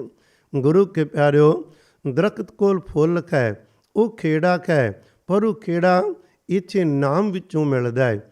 ਪਤਾ ਜੀ ਨਾ, ਇੱਕ ਵਾਰ ਅਕਬਰ ਬਾਦਸ਼ਾਹ ਧੰਨ ਗੁਰੂ ਅਮਰਦਾਸ ਸਾਹਿਬ ਜੀ ਦੇ ਚਰਨਾਂ 'ਚ ਆਇਆ। ਗੋਇੰਦਵਾਲ ਸਾਹਿਬ ਦਰਸ਼ਨ ਕੀਤੇ ਨਾ ਜਦੋਂ, ਤੇ ਉਹਨੇ ਇੱਕ ਸਵਾਲ ਪੁੱਛਿਆ, ਕਿਉਂਕਿ ਬਾਦਸ਼ਾਹ ਸਿੰਘ ਜਾਣਦਾ ਭਾਵੇਂ ਪੂਰਨ ਫਕੀਰ ਨੇ, ਪਰ ਫਿਰ ਵੀ ਉਹਨਾਂ ਦੇ ਕੋਲ ਜੋ ਬਾਦਸ਼ਾਹੀ ਹੈ ਉਹਦੇ ਲਈ ਸਵਾਲ ਜਵਾਬ ਕਰਨੇ ਉਹਨਾਂ ਨੂੰ ਕੋਈ ਖਾਸ ਗੱਲ ਨਹੀਂ ਲੱਗਦੀ, ਆਮ ਹੈ। ਕਹਿਣ ਲੱਗੇ ਗੁਰੂ ਅਮਰਦਾਸ ਪਿਤਾ ਮਹਾਰਾਜ ਜੀਓ, ਮੈਂ ਇੱਕ ਗੱਲ ਪੁੱਛਣੀ ਚਾਹੁੰਦਾ ਵਾਂ। ਤੁਹਾਡੇ ਚਿਹਰੇ 'ਤੇ ਲਾਲੀ ਬਹੁਤ ਹੈ, ਬਹੁਤ ਹੀ ਪਿਆਰਾ ਚਿਹਰਾ ਲੱਗ ਰਿਹਾ। ਅਜੇ ਕਿ ਬੁਢਾਪੇ ਵਿੱਚ ਨੇ ਸਤਿਗੁਰੂ ਜੀ ਦਾ ਸਰੀਰ, ਤੁਸੀਂ ਕਿਹੜਾ ਫਲ ਖਾਂਦੇ ਹੋ? ਸਾਹਿਬ ਕਹਿਣ ਲੱਗੇ ਅਕਬਰ ਬਾਦਸ਼ਾਹ, ਇਹ ਫਲ ਉਹ ਨਹੀਂ ਜਿਹੜਾ ਤੂੰ ਸਮਝ ਰਿਹਾ ਏ, ਕੋਈ ਸੇਬ ਖਾ ਰਹੇ ਖੋਵਾਂਗੇ ਸੰਤਰੇ ਅੰਗੂਰ ਨਹੀਂ, ਇਹ ਅੱਲਾ ਦੀ ਯਾਦ ਦਾ ਫਲ ਹੈ। ਪਿਆਰਿਓ, ਕਿਹੋ ਜਿਹਾ ਸਾਡੇ ਕੋਲ ਖਜ਼ਾਨਾ ਹੈ। ਸਤਿਗੁਰੂ ਕਹਿੰਦੇ ਅੱਲਾ ਦੀ ਯਾਦ ਦਾ ਫਲ ਖਾਓ, ਤੁਹਾਡੇ ਚਿਹਰਾ ਸਦਾ ਹੀ ਖਿੜਿਆ ਰਵੇ, ਕਦੇ ਉਦਾਸੀ ਤੇ ਉਹਦੇ ਤੇ ਮੁਰਝਾਨਪੁਣਾ ਆਵੇ ਹੀ ਨਾ, ਮੁਰਝਾਓ ਹੀ ਨਾ, ਸਦਾ ਹੀ ਖਿੜੇ ਰਹੋ 12 ਮਹੀਨੇ ਹੀ, ਕਦੇ ਪਤਝੜ ਆਉਣੀ ਕੋਈ ਨਹੀਂ, ਪਰ ਉਹ ਨਾਮ ਨਾਲ ਆਉਂਦੀ ਹੈ। ਜਿਵੇਂ ਇੱਕ ਦਰਖਤ ਨੂੰ ਬਾਅਦ 'ਚ ਫੁੱਲਾਂ ਤੋਂ ਫਲ ਲੱਗਦੇ, ਇਹ 'ਚ ਫਲ ਕੀ ਲੱਗਦਾ ਜਪਣ ਵਾਲਿਆਂ ਨੂੰ? ਖੁਦ ਪਰਮਾਤਮਾ ਆਪ ਹੀ ਫਲ ਬਣ ਕੇ ਆ ਖਲੋਂਦਾ ਸਾਹਮਣੇ, ਉਹਦਾ ਮਿਲਣਾ ਹੀ ਫਲ ਲੱਗਣਾ ਹੈ। ਗੁਰੂ ਕੇ ਪਿਆਰਿਓ, ਸਾਹਿਬ ਕਹਿੰਦੇ ਨਾਨਕ ਗੁਰ ਸੰਤੋਖ ਰੁਖ ਧਰਮ ਫੁੱਲ ਫਲ, ਗਿਆਨ ਰਸ ਰਸਿਆ ਖਰਿਆ ਸਦਾ ਪੱਕਾ ਕਰਮ ਧਿਆਨ। ਉਹ ਫਲ ਇੱਥੇ ਸਤਿਗੁਰੂ ਜੀ ਨੇ ਕਿਰਪਾ ਕਰਕੇ 3 ਚੀਜ਼ਾਂ ਨੂੰ ਹੋਰ ਤਰ੍ਹਾਂ ਖੋਲ੍ਹਿਆ। ਕਹਿੰਦੇ ਨਾਮ ਦੇ ਨਾਲ ਅੰਦਰ ਸੀਤਲਤਾ ਆਏਗੀ, ਜੇ ਬੀਜ ਬੀਜਾਂਗੇ ਗੈਰ ਫਲ, ਕਿੱਡਾ ਵੱਡਾ ਫਲ ਮਿਲੇਗਾ, ਕਿੱਡਾ ਵੱਡਾ ਫਲ ਪਰਮਾਤਮਾ ਮਿਲ ਜਾਣਾ। ਤੇ ਤੀਜਾ ਕਿਆ ਨੇ? ਪੰਖੀ ਕੇਲ ਕਰਨ। ਜਦੋਂ ਦਰਖਤ ਹਰਿਆ ਭਰਿਆ ਹੋਵੇ ਨਾ, ਫਲ ਲੱਗੇ ਹੋਣ, ਤੇ ਪੰਛੀ ਫਲ ਖਾਣ ਆਉਂਦੇ, ਨਾਲੇ ਖਾਂਦੇ ਨਾਲੇ ਗੀਤ ਗਾਉਂਦੇ, ਇੱਧਰ ਉੱਧਰ ਭੱਜਦੇ ਨੱਠਦੇ ਚਹਿਕਦੇ, ਸੋਹਣੇ ਲੱਗਦੇ ਖਾਣ। ਸਤਿਗੁਰੂ ਜੀ ਕਹਿੰਦੇ ਜੀਵਨ ਇਹੋ ਜਿਹਾ ਹੋਵੇ ਜਦੋਂ ਪਰਮਾਤਮਾ ਨਾਲ ਮੇਲ ਹੋਵੇ, ਉਹਦੀ ਯਾਦ ਹੋਵੇ ਅੰਦਰ, ਤੇ ਕੀ ਹੋਏਗਾ ਫਿਰ? ਅੰਦਰ ਜਿਵੇਂ ਪੰਛੀ ਚਹਿਕਦੇ ਨੇ, ਅੰਦਰ ਖਿੜਿਆ ਖੋਇਆ ਚਹਿਕੇਗਾ, ਉਹਦੇ ਪਿਆਰਾਂ ਦੇ ਗੀਤ ਗਾਏਗਾ। ਕੋਲ ਵੀ ਕੋਈ ਆ ਗਿਆ ਨਾ ਇਹਨਾਂ ਦੇ, ਬਸ ਉਹਦੇ ਅੰਦਰੋਂ ਵੀ ਗੁਰਬਾਣੀ ਦਾ ਜਾਪ ਸਿਮਰਨ ਸ਼ੁਰੂ ਹੋ ਜਾਏਗਾ। ਕਿਉਂਕਿ ਅਕਸਰ ਹੀ ਜਦੋਂ ਨਾ ਬੰਦਾ ਬਚਪਨ ਤੇ ਜਵਾਨੀ ਗਵਾ ਲਵੇ, ਤੇ ਬੁਢਾਪੇ ਵਿੱਚ ਕੀ ਹੁੰਦਾ ਏ? ਗਿਲੇ ਸ਼ਿਕਵੇ, ਉਲਾਮੇ, ਝੋਰੇ, ਚਿੰਤਾ, ਸੋਚਿਆ ਕੁਝ ਹੋਰ ਸੀ, ਬਣ ਗਿਆ ਕੁਝ ਹੋਰ, ਪਛਤਾਵੇ ਰਹਿ ਜਾਣਗੇ। ਸਾਹਿਬ ਕਹਿੰਦੇ ਕੈਸਾ ਹੀ ਨਾਮ ਦਾ ਬੀਜ ਜੇ ਇਹ ਬੀਜੋਗੇ ਤੇ ਕੀ ਹੋਏਗਾ? ਜਿਵੇਂ ਪੰਛੀ ਕੇਲ ਕਰਨ ਤੋਂ ਕੇਲ ਕਰਦੇ ਨਾ ਪੰਛੀ, ਤੁਹਾਡਾ ਅੰਦਰ ਉਸੇ ਤਰ੍ਹਾਂ ਕੇਲ ਕਰੇਗਾ, ਉਹਦੇ ਪਿਆਰਾਂ ਦੇ ਨਾਲ ਸ਼ੁਕਰਾਂ ਦੇ ਗੀਤ ਖੁਦ ਗਾਏਗਾ। ਜਿਹੜਾ ਵੀ ਇਹਦੀ ਸੰਗਤ ਵਿੱਚ ਆਏਗਾ ਉਹ ਵੀ ਰੱਬ ਦੇ ਸ਼ੁਕਰਾਂ ਦੇ ਗੀਤ ਗਾਉਣ ਲੱਗ ਪਵੇਗਾ। ਉਹੋ ਜਿਹੀ ਜ਼ਿੰਦਗੀ ਸਤਿਗੁਰੂ ਕਹਿੰਦੇ ਬਣਾਓ। ਇਹ ਕਾਹਦੀ ਜ਼ਿੰਦਗੀ? ਭਈ ਤਿੰਨੇ ਹੀ ਬਚਪਨ ਵੀ ਗਵਾ ਲਿਆ, ਜਵਾਨੀ ਗਵਾ ਲਈ, ਬਚਪਨ ਕੇਵਲ ਹੱਸ ਖੇਡ ਕੇ ਗਵਾ ਲਿਆ, ਜਵਾਨੀ ਵਿੱਚ ਵਿਸ਼ੇ ਵਿਕਾਰ ਭੋਗੇ ਜਾਂ ਪੈਸਾ ਦੱਬ ਕੇ ਇਕੱਠਾ ਕੀਤਾ, ਬੁਢਾਪੇ ਵਿੱਚ ਕੇਵਲ ਫਿਕਰਾਂ ਦੀ ਪੰਡ ਪੱਲੇ ਪਈ, ਇਹ ਵੀ ਕੋਈ ਜੀਵਨ ਹੈ? ਸਾਹਿਬ ਕਹਿੰਦੇ ਨੇ ਜੇ ਬਚਪਨ ਵਿੱਚ ਕੋਈ ਜੁੜ ਜਾਵੇ, ਉਹਦੇ ਵਰਗੀ ਰੀਸ ਕੋਈ ਨਹੀਂ। ਬਚਪਨ ਵਿੱਚ ਇੱਕ ਵੱਡਾ ਗੁਣ ਹੈ ਮਾਸੂਮੀਅਤ, ਭੋਲਾਪਨ। ਭੋਲਾਪਨ ਜੇ ਕਿਸੇ ਕੋਲ ਹੋਵੇ ਨਾ, ਇਹ ਰੱਬ ਦਾ ਬਹੁਤ ਵੱਡਾ ਤੋਹਫਾ ਹੈ, ਜਿਹੜਾ ਅਸੀਂ ਐਵੇਂ ਗਵਾ ਲੈਂਦੇ ਹਾਂ। ਜਿਉਂ ਵੱਡੇ ਹੋਈਦਾ ਭੋਲਾਪਨ ਸਾਨੂੰ ਸਾਡੇ ਅੰਦਰੋਂ ਮੁੱਕ ਜਾਂਦਾ। ਚਲਾਕੀਆਂ ਸਿੱਖ ਲਈਦੀਆਂ ਨੇ, ਕਿਸੇ ਨੂੰ ਮਾੜਾ ਚੰਗਾ ਕਹਿਣਾ, ਕਈ ਕੁਛ ਆਪਣੇ ਨਾਲ ਜੋੜੀਦਾ ਹੈ। ਬੱਚਾ ਕਿਤਨਾ ਭੋਲਾ ਹੈ, 5 ਮਿੰਟ ਪਹਿਲਾਂ ਕਿਸੇ ਨਾਲ ਲੜ ਕੇ ਹਟਿਆ, 5 ਮਿੰਟਾਂ ਬਾਅਦ ਫੇਰ ਖੇਡ ਰਿਹਾ, ਕੋਈ ਅੰਦਰ ਵੈਰ ਨਹੀਂ, ਨਿਰਵੈਰ ਹੈ। ਜੋ ਕਹਿ ਦਿਓਗੇ ਉਹੀ 7 ਬਚਨ ਕਹਿ ਕੇ ਉਹਨੇ ਮੰਨ ਵੀ ਲੈਣਾ ਹੈ। ਡਿੱਗਦਾ ਤੇ ਉੱਠ ਕੇ ਤੁਰ ਪੈਂਦਾ ਹੈ। ਖੈਰ ਫਿਰ ਕਿਸੇ ਦਿਨ ਬੇਨਤੀ ਕਰਾਂਗਾ, ਗੱਲ ਤੇ ਕਰਨ ਲੱਗਾ ਵੀ ਬਚਪਨ ਵਿੱਚ ਜਿਹੜਾ ਮਾਸੂਮੀਅਤ ਤੇ ਭੋਲਾਪਨ ਹੈ ਨਾ, ਉਹ ਬਹੁਤ ਵੱਡੀ ਕੀਮਤ ਸੀ। ਜੇ ਉਹ ਭੋਲਾਪਨ ਵਿੱਚ ਜੇ ਬੱਚਾ ਵਾਹਿਗੁਰੂ ਵੱਲ ਲੱਗ ਜਾਵੇ ਤੇ ਇੱਕਦਮ ਪਰਮੇਸ਼ਰ ਦੀ ਪ੍ਰਾਪਤੀ। ਧਰੂ ਅਜੇ ਬੱਚਾ ਸੀ ਤਾਂ ਹੀ ਇੱਕਦਮ ਮਿਲ ਗਿਆ ਨਾ, ਭੋਲਾ ਸੀ। ਪ੍ਰਹਿਲਾਦ 5 ਸਾਲ ਦਾ ਭੋਲਾ ਹੀ, ਇੱਕਦਮ ਪਰਮੇਸ਼ਰ ਉਹਦੇ ਸਾਹਮਣੇ ਆ ਕੇ, ਭਾਵ ਉਹਦੀ ਰਹਿਮਤ, ਉਹਦੀ ਤਾਕਤ ਖਲੋਤੀ ਹੈ। ਬਚਪਨ ਵਿੱਚ ਉਹਨੂੰ ਮਿਲਣਾ ਬਹੁਤ ਸੌਖਾ ਹੈ। ਜਿਹੜੇ ਕੋਈ ਬਚਪਨ ਵਿੱਚ ਲਾ ਲੈਣ ਮਾਪੇ ਬੱਚਿਆਂ ਨੂੰ ਇੱਧਰ, ਉਹਨਾਂ ਨੂੰ ਬਾਣੀ ਯਾਦ ਵੀ ਛੇਤੀ ਹੁੰਦੀ, ਉਹਨਾਂ ਨੂੰ ਵਾਹਿਗੁਰੂ ਦੇ ਅਨੁਭਵ ਵੀ ਜ਼ਿਆਦਾ ਹੋਣਗੇ। ਪਰ ਕੋਈ ਕਰਮਾਂ ਭਾਗਾਂ ਵਾਲਾ ਇਹ ਸਤਿਗੁਰੂ ਦੀ ਕਿਰਪਾ ਨਾਲ, ਨਹੀਂ ਤੇ ਅਕਸਰ ਬੱਚਿਆਂ ਨੂੰ ਇੱਧਰ ਨਹੀਂ ਲਾਇਆ ਜਾਂਦਾ। ਉਹਨਾਂ ਨੂੰ ਉਹਦਾ ਹੱਸ ਖੇਡ ਕੇ ਜਾਂ ਦੁਨਿਆਵੀ ਪੜ੍ਹਾਈ ਵੱਲ ਪ੍ਰੇਰਿਤ ਕਰਕੇ ਉਹਨਾਂ ਦਾ ਸਮਾਂ ਜਿਹੜਾ ਕੀਮਤੀ ਸੀ ਗਵਾ ਦਿੱਤਾ ਜਾਂਦਾ ਹੈ। ਜਵਾਨੀ ਵਿੱਚ ਤਾਕਤ ਹੈ, ਕਿਉਂਕਿ ਬੰਦਗੀ ਲਈ ਵੀ ਤਾਂ ਤਾਕਤ ਚਾਹੀਦੀ ਹੈ ਨਾ। ਬੁਢਾਪੇ ਵਿੱਚ ਤਾਂ ਜਦੋਂ ਤਾਕਤ ਘੱਟਦੀ, ਗੋਡੇ ਮੁੱਢ ਹੀ ਨਹੀਂ ਸਾਥ ਦਿੰਦੇ, ਸਿਰ ਹੀ ਨਹੀਂ ਸਾਥ ਦਿੰਦਾ। ਪਿਆਰਿਓ, ਸੇਵਾ ਸਿਮਰਨ ਕਰਨ ਲਈ ਜਵਾਨੀ ਵਾਲੀ ਤਾਕਤ ਰੱਬ ਨੇ ਦਿੱਤੀ ਵੀ ਕਿਰਤ ਵੀ ਕਰ ਇਹਦੇ ਨਾਲ, ਅਤੇ ਕਰਤੇ ਨੂੰ ਵੀ ਚੇਤਾ ਕਰਨ ਦਾ ਇਹੀ ਸਮਾਂ ਹੈ।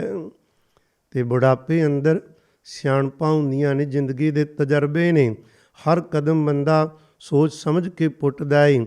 ਜੇ ਬੰਦਗੀ ਕਰੇ ਅਤੇ ਪਿਆਰਿਓ ਇਹ ਸਿਆਣਪ ਦੇ ਨਾਲ ਜਦੋਂ ਇਹ ਜੀਵਨ ਜੀਵੇਗਾ, ਉਹ ਬੰਦਗੀ ਇਹਦਾ ਬੁਢੇਪਾ ਬਚਪਨ ਅਤੇ ਜਵਾਨੀ ਤੋਂ ਵੀ ਬਿਹਤਰ ਬਣਾ ਦੇਗਾ, ਕਿਉਂਕਿ ਇਹਦੇ ਕੋਲੋਂ ਚੰਚਲਤਾ ਨਹੀਂ, ਇਹ ਜੋਸ਼ ਵਿੱਚ ਆ ਕੇ ਕੁਝ ਗਵਾਏਗਾ ਨਹੀਂ। ਇਹ ਗੁਣ ਨੇ ਤਿੰਨਾਂ ਹੀ ਹਾਲਤਾਂ ਦੇ ਅੰਦਰ, ਜੇਕਰ ਉਹਨੂੰ ਸੰਭਾਲੀਏ ਤੇ ਸਾਹਿਬ ਆਖਦੇ ਨੇ, ਗੁਰਮੁਖ ਬੁੱਢੇ ਕਦੇ ਨਾਹੀਂ ਜਿਨ੍ਹਾਂ ਅੰਤਰ ਸੁਰਤ ਗਿਆਨ। ਉਹ ਕਦੇ ਬੁੱਢੇ ਹੁੰਦੇ ਹੀ ਨਹੀਂ ਜਿਨ੍ਹਾਂ ਦੀ ਸੁਰਤੀ ਵਿੱਚ ਅਕਾਲ ਪੁਰਖ ਦਾ ਗਿਆਨ ਅਨੁਭਵਕ ਹੈ। ਤੋ ਮੇਰੇ ਕਹਿਣ ਤੋਂ ਮੁਰਾਦ ਸਤਿਗੁਰੂ ਜੀ ਕਹਿੰਦੇ ਨਾਮ ਦਾ ਬੀਜ ਬੀਏ, ਕਬੀਰ ਦਾਤਾ ਤਰਵਰ ਦਇਆ ਫਲ, ਉਪਕਾਰੀ ਜੀਵਨ ਕੈਸੀਆਂ ਡਿਊਟੀਆਂ ਸਮਝਾ ਰਹੇ ਨੇ। ਹੁਣ ਕਹਿੰਦੇ ਤੁਸੀਂ ਦਾਤੇ ਬਣੋ।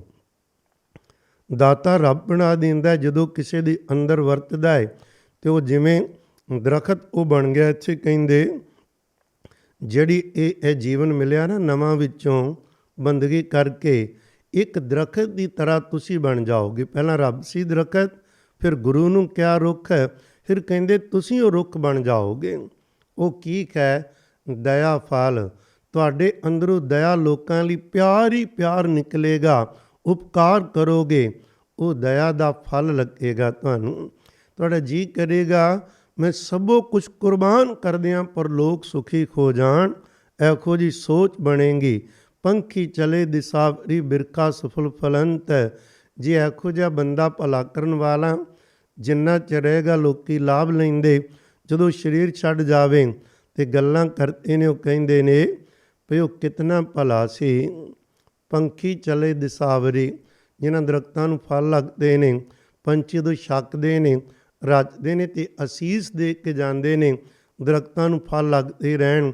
ਜਦੋਂ ਕਿਸੇ ਆਤਮਾ ਕੋਲੋਂ ਜਗਤ ਨੂੰ ਸੁੱਖ ਮਿਲਦਾ ਹੈ ਅਤੇ ਉਹਨਾਂ ਦੀਆਂ ਅਸੀਸਾਂ ਮਿਲਦੀਆਂ ਨੇ, ਰੱਬ ਇਹਨੂੰ ਹੋਰ ਚੜ੍ਹਦੀ ਕਲਾ ਬਖਸ਼ੇ। ਵਾਹਿਗੁਰੂ ਸਦਾ ਲਈ ਇਹਨੂੰ ਚਰਨਾਂ ਵਿੱਚ ਨਿਵਾਸ ਬਖਸ਼ੇ। ਖੁਰੇ ਕਿੰਨੀਆਂ ਕੁ ਅਸੀਸਾਂ ਮਿਲਦੀਆਂ ਨੇ, ਉਹ ਰਾਹ ਤੁਰੀਏ ਜਿੱਧਰੋਂ ਅਸੀਸਾਂ ਮਿਲਣੀਆਂ ਨੇ। ਅਤੇ ਨਾਵੀਂ ਗੁਰਦੇਵ ਪਿਤਾ ਜੀ ਨੇ ਦੂਜਾ ਬਚਨ ਕਿਹਾ, ਕਰਨੋ ਖੁਤੋ ਸੋ ਨਾ ਕੀਓ ਪਰਿਓ ਲੋਭ ਕੈ ਫੰਦ। ਇਹੋ ਜਿਹਾ ਲਾਲਚ ਵਿੱਚ ਫਸੇ ਆ ਸਿਮਰਨ ਅਤੇ ਸਿਮਰਨ ਵਾਲੇ ਜੀਵਨ ਦਾ ਪਤਾ ਹੀ ਨਾ ਕੀਤਾ। ਲੰਘ ਗਿਆ ਜੋ ਕਰਨਾ ਸੀ ਨਹੀਂ ਕੀਤਾ, ਨਾਨਕ ਸਮਿਓ ਰਮ ਗਇਓ। ਸਮਾਂ ਗੁਜ਼ਰ ਗਿਆ ਅਬ ਕਿਉਂ ਰੋਵਤ ਅੰਧ, ਪੱਲੇ ਰੋਣਾ ਹੀ ਪਿਆ। ਕਿੱਡਾ ਕੀਮਤੀ ਜੀਵਨ ਸੀ, ਪਰ ਪੱਲੇ ਰੋਣਾ, ਪੱਲੇ ਸਵਾਹ ਪਵੇ, ਪੱਲੇ ਕੇਵਲ ਉਦਾਸੀਆਂ ਫਿਕਰ ਅਤੇ ਚਿੰਤਾ ਹੀ ਪਵੇ ਅਤੇ ਗਿਲੇ ਸ਼ਿਕਵੇ ਪੈਣੋਂ ਕੋਈ ਜੀਵਨ ਹੈ। ਸਤਿਗੁਰੂ ਜੀ ਕਹਿੰਦੇ ਅਜੇ ਵੀ ਮੌਕਾ ਏ। ਜੇ ਬੱਚੇ ਸੁਣ ਰਹੇ ਹੋ ਅਤੇ ਜੁੜ ਜਾਓ। ਜਵਾਨੀ ਏ ਅਜੇ ਤੁਹਾਡੇ 'ਤੇ, ਹੁਣੇ ਨਾਮ ਦਾ ਪੱਲਾ ਪਕੜੋ। ਪਰ ਜੇ ਬੁਢਾਪਾ ਆ ਗਿਆ ਏ, ਹੁਣ ਵੀ ਨਾ ਘਬਰਾਓ। ਹੁਣ ਤੋਂ ਹੀ ਸ਼ੁਰੂ ਕਰ ਦਿਓ ਵੀ ਦਿਨ ਰਾਤ ਵੱਧ ਤੋਂ ਵੱਧ ਸਿਮਰਨ ਕਰਨਾ ਏ ਅਤੇ ਇਹ ਜੀਵਨ ਸਫਲ ਹੋ ਜਾਏਗਾ। ਸਤਿਗੁਰੂ ਜੀ ਕਿਰਪਾ ਕਰਨ, ਸੱਚੇ ਪਾਤਸ਼ਾਹ ਜੀ ਮਹਾਰਾਜ ਆਪ ਤਰਸ ਕਰਨ। ਅਸੀਂ ਜਿਸ ਵੀ ਹਾਲਤ ਵਿੱਚ ਹਾਂ, ਅਸੀਂ ਸਤਿਗੁਰੂ ਕੇ ਸ਼ਬਦ ਨਾਲ, ਨਾਮ ਅਤੇ ਬਾਣੀ ਨਾਲ ਜੁੜੀਏ, ਤਾਂ ਕਿ ਇਹ ਜੀਵਨ ਦਾ ਮੁੱਲ ਪਾ ਕੇ ਲਾਭ ਲੈ ਸਕੀਏ। ਇੰਨੇ ਬਚਨ ਪ੍ਰਵਾਨ ਕਰਨੇ ਜੀ। ਹੋਈਆਂ ਭੁੱਲਾਂ ਚੁੱਕਾਂ ਦੀ ਖਿਮਾ ਕਰਨੀ। ਫਤਿਹ ਬੁਲਾਓ। ਵਾਹਿਗੁਰੂ ਜੀ ਕਾ ਖਾਲਸਾ, ਵਾਹਿਗੁਰੂ ਜੀ ਕੀ ਫਤਿਹ।